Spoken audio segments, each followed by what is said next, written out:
today the RG280 has arrived. Now, this is the console that I've been waiting for quite some time now. Not just me, even Matteo, my friend, is waiting for this. In fact, he hasn't stopped messaging me every day, asking me when would this arrive. I bought two of these. One of them I've got, and the other one I've already given to him. So we could actually have a look at it. So let's go for it. Let's look at it. So just like the previous consoles, the RG350M and the RG350 plastic version, the RG280V is basically the same, well, internals wise. So it still has a dual-core 1 GHz JZ4770 processor, which it's not, well, it works pretty well, I suppose, and only has half a gigabyte of RAM with 512 megabytes of RAM, in fact. It has a 2.8-inch display, but everything else is pretty much the same. It obviously doesn't have the analog sticks. And just to clarify what these numbers actually mean. So as you can see on this one, it says RG280V. Now the RG stands for the manufacturing, which is the ANBERNIC with their logo, which is the retro game logo. And then you've got the 280, which stands for the screen size, which is the 2.8-inch diagonal screen resolution, and V stands for vertical. As for the RG350M, it's because it was the RG, well, retro game 350 stands for 3.5-inch display, and the M stands for metal. So yeah, this is the RG350V, which has the vertical layout. So let's unbox this. So the ANBERNIC released the RG280V. A nice compact designed console, which should theoretically be able to be held by pretty much everyone, young and old, adults and children. So this is the device that should be the most portable console made by ANBERNIC. In the box we have as every console so far this year, the layout of the actual console in this CAD type format. We have the specifications onto the side with it telling you that it has a JZ4770 1 GHz processor with 512 megabytes of DDR2 memory. It has a built-in 16 GB TF card, which, as you will see, it's not actually built in, but it's actually removable. It has a 2.8-inch 320 by 480 pixel display. It says it's an IPS display, which it really is, and it has a tempered glass with Type-C charging function, LED battery indicator, stereo speakers, headphone out, and 2100 mAh battery, which theoretically lasts for about 7 hours. It also says that the support for the expansion is up to 256 gigabytes. On the side, we have the buttons layout, along with the rear of the device CAD drawing. And on this side here, it tells you that I went for the golden color. Now, I did actually purchase both the golden and the silver version. However, I kept the golden, and my friend Matteo has the silver version, which I think this one gives it a better, nice finish to it. On this other side, we have the ANBERNIC logo. So let's go and open this. Now, I wanted to make the joke and say, here it is. But this really isn't. This is another one of those little cheapy things that you can buy from China. Actually, is pretty interesting. Somehow here it turns out 99-in-1 games. Wow, look at that. The joy. That's not it. It's this one. Let's go and open. There you go. So inside, as you know, I open all my consoles and I do look at them first, and then I will rebox them and then do the unboxing with you. So everything that you see is exactly as it was when it was shipped to me. So lifting the console out reveals that there's this little tray. So we can actually also lift the tray out, and inside we get the USB Type-C cable, which this one does feel a bit nicer than the past ones. and then our RG280V instruction manual booklet. Now, looking at this, it's still one of those very strange big poster type which folds out into a big poster, and if I'm not mistaken, on one side it has English and on the other it should have Chinese, and in fact it does. I'm not going to look at anything else of this because we know exactly what these were like as of the previous versions. I'm assuming they probably just fixed some of the spelling mistakes, but apart from that, should be the same. So we know that that's the box, we put that aside. And the nicest thing that they do, what ANBERNIC does, is that when they ship the consoles out, not only do they put them in this protective cellophane, but they also create a personalized foam protector. This is quite a nice addition, considering that this has a glass screen. I'm assuming that this will make it for a better option when transporting the device. As I mentioned earlier, the console does have an internal TF card, yes. However, it is just secured by that sticker. And that is a warranty sticker, which we will not, but actually we will tamper with, because, well, I'm not really bothered about the warranty as such. I want to see what's inside. So here we have our external TF card, and this particular model was originally, when I purchased it, shipped from ANBERNIC with a 64GB card.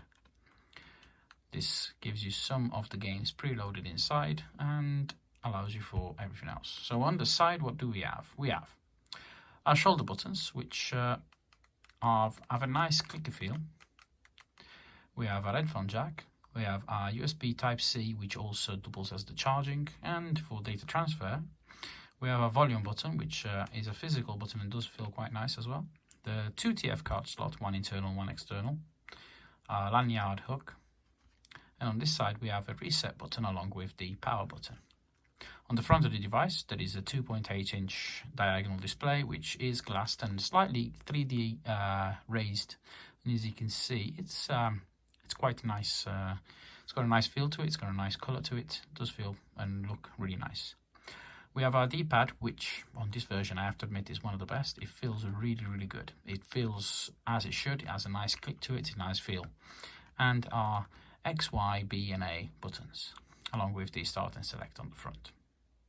The front of the device, although everything is made of plastic, the front of the device has this aluminium finish to it, which is a decal that was basically custom made by ANBERNIC. Well, the device itself is custom made by ANBERNIC, I suppose, but this was specifically designed to replicate the Nintendo olden days games. In fact, this one will actually look very similar to the newest Nintendo's released product, which is the Game & Watch, because they go for the old Famicom design. If you don't know what Famicom is, just search it up, because most people in Europe don't actually realize what the Famicom was, but it's the original Japanese version of the Nintendo, when Nintendo basically released the Famicom in Japan. So if we power this up, we get our ANBERNIC logo, and it says that it's powered by OpenDingux, which is the operating system of choice when on these devices. And one thing that I noticed as soon as I powered this on is that I was a bit, I'm not going to say disappointed, but I thought the display didn't look as good as the RG350M. Of course it doesn't, because this is a smaller display, but it's actually a completely different display. However, I thought the pixelation of it was a bit too prominent, too noticeable. In fact, as I did, also my friend Matteo did. He also pointed out that the display was very disappointing. He used different words, but I have to make this video available for everyone, so I cannot tell you what he actually says. So if you just bear with me a second, I will make this device appear. This was the RG350M, and as you can tell, well, I will make it noticeable now, but let's look at the, let's say, the middle icon right there. So if we look at this one, you can tell the pixelation, you can tell the edges, you can see the writing, and it says O2XIV, and you've got the picture of the eye. Now let's look at this one. Now you can see the pixelation, however on this one it seems less prominent, and I think that this is the difference in the resolution that is used. Obviously the resolution is slightly different, or at least the pixelation is anyway, but you can see that this one seems more prominent. It looks like there's more black areas between the pixels, as for this one that has less. This one seems to have a better contrast, I suppose. Not entirely sure. However, it's something that is noticeable at the naked eye, and unfortunately on the camera you can't really tell as much. But what you can see is that the device is pretty much the same. And it doesn't just go as far as the menu layout, but it's actually something that it's inside the software. Because if we go into the settings menu and we go, for example, into the user manual, what we have is that it tells you that this is a list of RG350 hotkeys. So it tells you, yeah, welcome to the RG350 handheld game console, and it tells you that this is the RG350, which leads me to believe that it's just the firmware version. So perhaps a newer firmware update will give me a different menu, perhaps just the different titles, and instead of saying RG350 we'll say RG280V, but we don't know that. So as we don't need this one, I'm just going to move it out of the way and power it off, and that's that. So what does our RG280V do?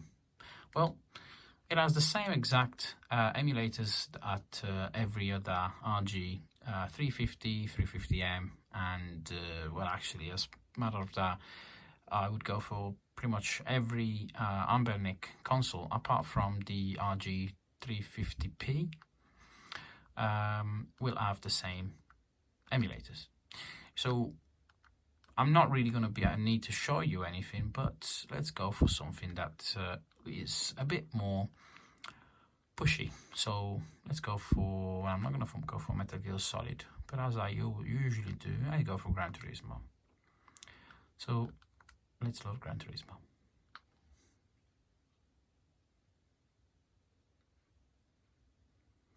Now, noticing this, I will point out one of the biggest flaws that you have when playing PlayStation 1 games. Well, the biggest issue with PlayStation 1 games is the fact that you don't actually have the joystick, the analog sticks. However, not all games require them. In fact, hardly any games require the analog sticks. So there is a few games you can't play, but it does have the shoulder buttons. However, something that I noticed is that yes, you can easily reach the R1 and L1 buttons, but when you do try to reach the R2 and L2 button, it gives you the inability to actually reach them without pressing the L1 or R1 button. So I'm just going to go for the basic and most simple race. And if I just zoom in, I can, there you go. So as usual, the X to accelerate.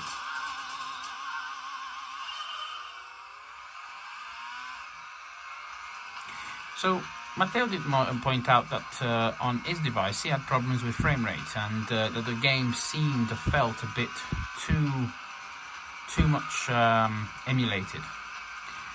I don't feel the same. I actually don't feel that this feels unplayable. In fact, I feel that it is very playable.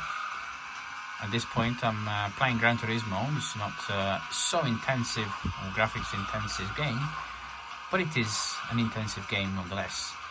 I point out that I'm also playing this through the viewfinder of the recording equipment that I'm using. So I've also got that small amount of lag, and yet I don't find any lag whatsoever. So the game itself feels just as if I'm playing on the PlayStation. And in fact, I can even come first, I think. Well, it's only the first lap, but I am first. So, what's new about this device? Why choose this device instead of any other? Well, there is no real reason why you should use this device, but this is portable. It feels nice. It looks nice. It's literally fits in the palm of your hand, so you could carry this around with you. Whereas this one, it's slightly bigger. I mean, it's not, I'm not going to go as far as saying it's twice the size, but it nearly is. I mean, it nearly is twice the size. Even the case that ANBERNIC sends when they send you the device, it's smaller. I mean, this was the case that ANBERNIC sent when they sent me the RG280V, and this was the case with the 280V. It's not that much smaller, but it is smaller and slightly different, I suppose. It's portable. It's nice. It's not as big, it's not as small as that, but it's still small, and it still plays most of your games. And the best thing is that it plays DOSBox games. And yes, it does play DOSBox games. I did show these before on the RG280V. So I'm just going to go now and power this down. I'm going to power it down and I'm going to take it apart, because it's always nice to see what is inside of a games console, just to see what makes it run. Now for this, I'm just going to, I don't really want to be scratching the device, so I'm just using an old mouse mount. And let's see if I can find the correct, I should have looked into which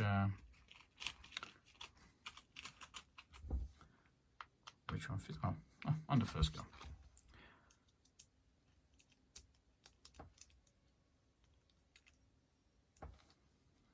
So let's open this up.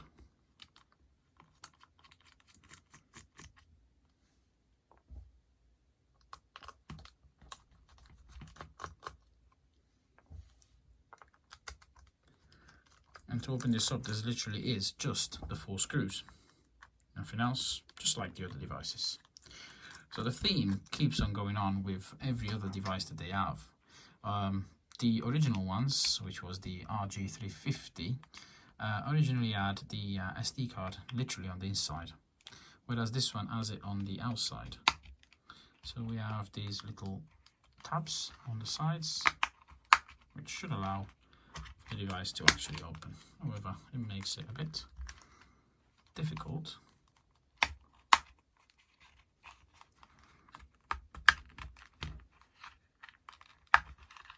Okay, so that feels that it's come apart. Seems like I accidentally powered it on, but that's no problem, as this device also comes with the removable battery. So that's unplugged. Now, one thing that it said is that it had stereo speakers. However, what I can see is just a single speaker, so clearly is not a stereo speaker. Removing this shows you what's inside. Now, I know that there's more to this, because while I was playing the game a few hours ago, I noticed that it had vibration feedback. So let me remove this memory card, which is the games card, and this is the system card. So I remove the system card as well. So that means that I need to now remove the screws on the inside, because I want to see what's underneath the board. Yeah, if anyone wants to send me some nice screwdrivers, please feel free, because mine don't really look or feel so nice.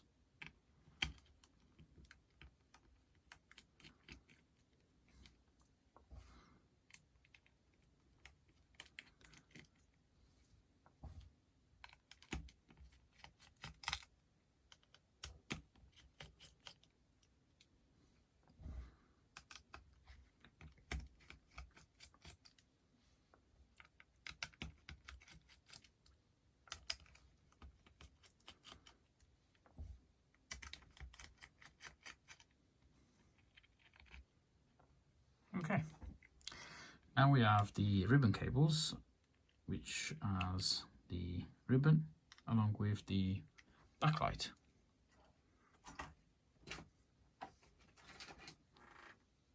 So being careful, and notice that on this particular ribbon, something that I've never seen before, but there's a hole in the middle, and that should make it easier to grab the flex out, so that allows you for easy access, which is a very interesting, it's a very interesting design, a very good design. I suppose that makes it easier and faster when assembling this, since obviously the biggest problem that the manufacturers usually have is building something that is as fast as they do. So there's the trigger design. So the triggers are the left and right triggers, and they have R1 and R2, which are sitting on top of each other with the same inch design. So looking at this, see, you remove the L1 first and then the L2 right underneath. So when reassembling, you assemble the opposite. Okay, there's no more screws, so we should be able to just grab the board and lift it out.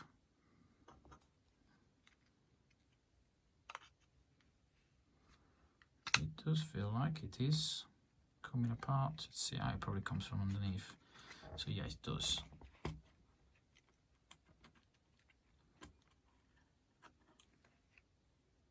Okay.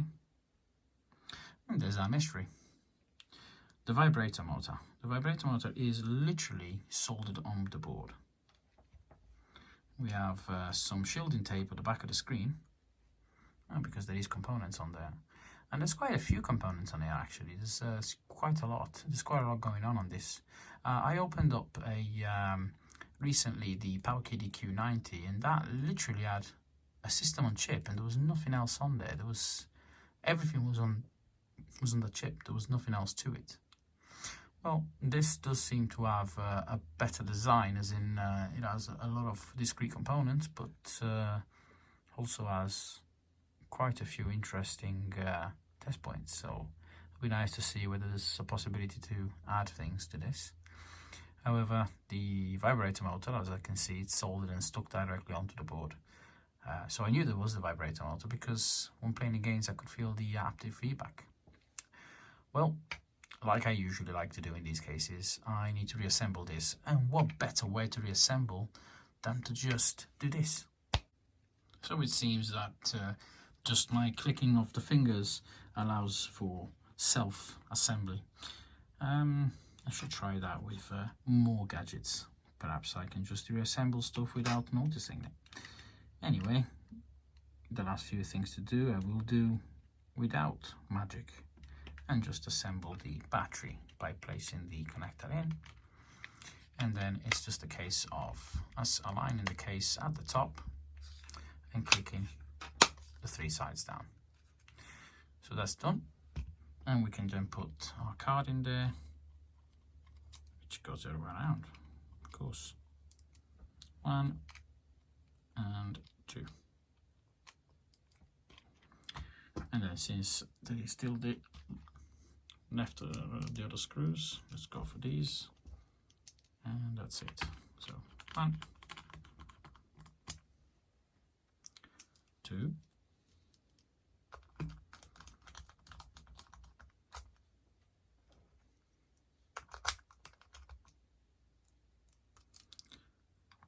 number 3, and lastly number 4.